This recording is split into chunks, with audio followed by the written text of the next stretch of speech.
Pourquoi cette passion pour Loïs et depuis combien de temps elle dure? Bon, d'abord, c'est pas une passion. Mais ce n'est pas une passion. C'est pas ça. Ce n'est pas ça. Ce n'est pas ça. Non, non, ce n'est pas une passion. Disons que c'est devenu... ce n'est pas non plus un souci. Disons que c'est... Une nécessité? Non, pas du tout. C'est quelque chose qui m'accompagne tous les jours, sûrement, depuis une trentaine d'années maintenant. Et ça a été quoi le déclic? Alors le déclic est très simple. Lorsque j'étais retourné à la fac, donc en 81, là, pour faire cette assise du supérieur de Breton, j'avais eu ma licence en 83 et je voulais continuer à faire un travail de maîtrise sur les comptes de Franche-Marie en Nuel, Franche-Marie Luzerne. Parce que les comptes, par contre, c'est quelque chose qui m'intéresse beaucoup, beaucoup. Et j'avais proposé à Perdenès, qui était donc, que j'avais donc choisi comme directeur de maîtrise, Dieu ait son âme aussi lui, puisqu'il est parti pour l'autre monde, de travailler sur Luzerne. Et je nous revois encore dans son bureau à Rennes, lui me disant « Ah non, non, non, non, pas Luzel, pas toi, pas Luzel, toi tu es du Vantais, tu vas travailler là-dessus, le Vantais personne ne travaille, il est grand temps qu'on s'y mette, tu travailleras sur l'Ouest-Sérieux. » L'Ouest-Sérieux, j'avais entendu parler évidemment, mais plutôt en mal qu'en bien. Et puis, oui, alors tu vas commencer, il y a quelque chose de facile à faire, et toi tu es taillé pour faire ça. Les 10 premières années de la revue 18 normes, tu me sors, tu analyses tout ça. Et dans le courant des travaux là, donc, de maîtrise, ça m'avait pris 2 ans tout en travaillant bien sûr. Donc j'avais approfondi mes contacts avec Guenel, un peu avec Mériadec, un peu avec, d'autres enfants aussi. Et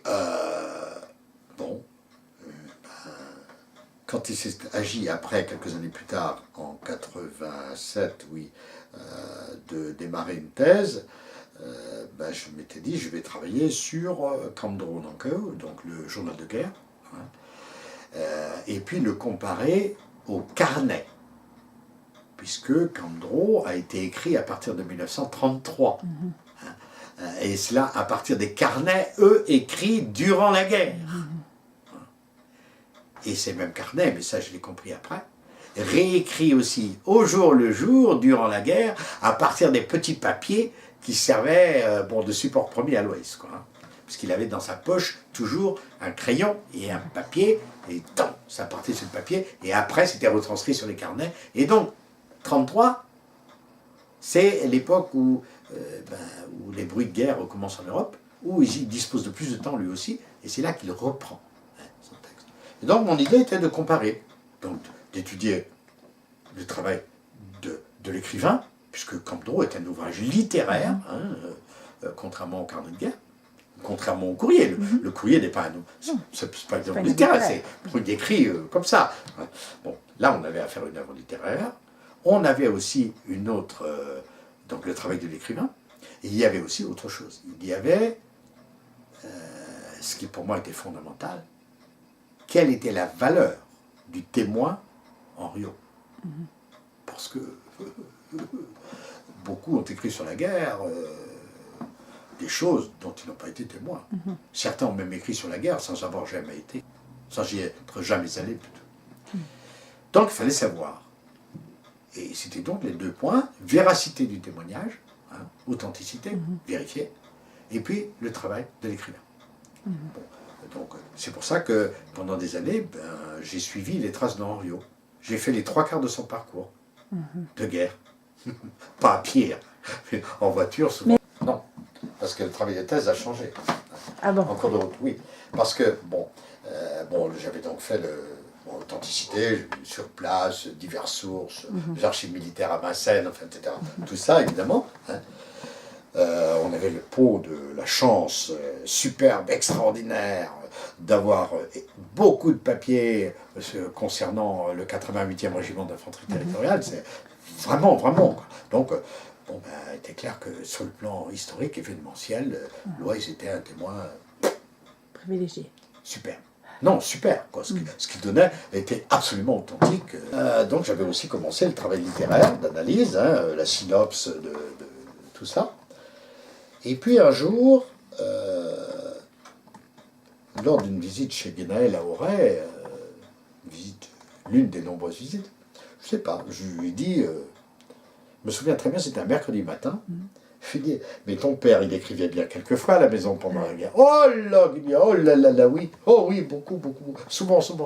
Oh oui, souvent. Mais quelles sont devenues ces lettres? Dame, qui me dit, au feu, tiens. Et puis alors, je lui dis, mais tout?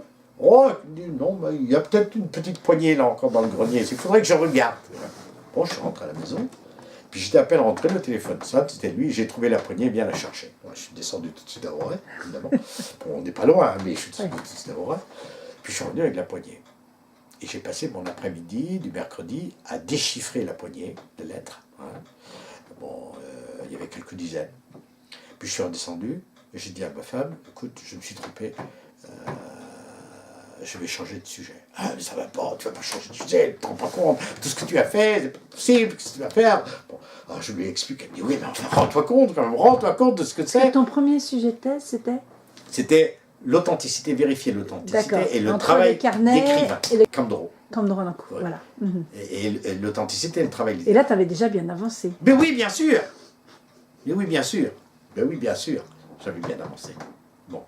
Alors bon, j'ai dit, j'ai découvert une chose dans le courrier, c'est qu'on trouve la personnalité de l'homme que personne, jusqu'ici, n'a jamais. Sur laquelle personne n'a bossé, quoi. Une partie est allée au feu, une partie a été détruite en 1944, enfin bon, et après, 1944, détruite, perdu à jamais. Bon, et puis donc quand la thèse a été défendue, la thèse a été soutenue en 1999, et la thèse était donc de dire, à travers le courrier à sa femme, on découvre la personnalité d'un homme, qui est un paysan, un breton, un catholique, dans la Grande Guerre. Dans la retranscription que tu as faite dans les lettres, tu as respecté stricto sensu son orthographe? Non. Non. C'est une Oh, question.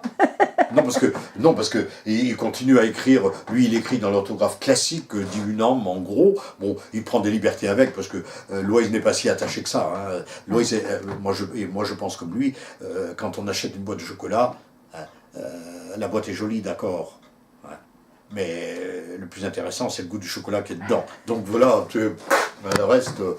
D'accord. Donc quel choix tu as fait par rapport à l'orthographe? J'ai choisi de rester aussi près que possible de l'édition de Camdro Nankao par Alliam en 94-95, parce que les gens vont vouloir passer d'une source à une autre, donc c'était facile, quoi.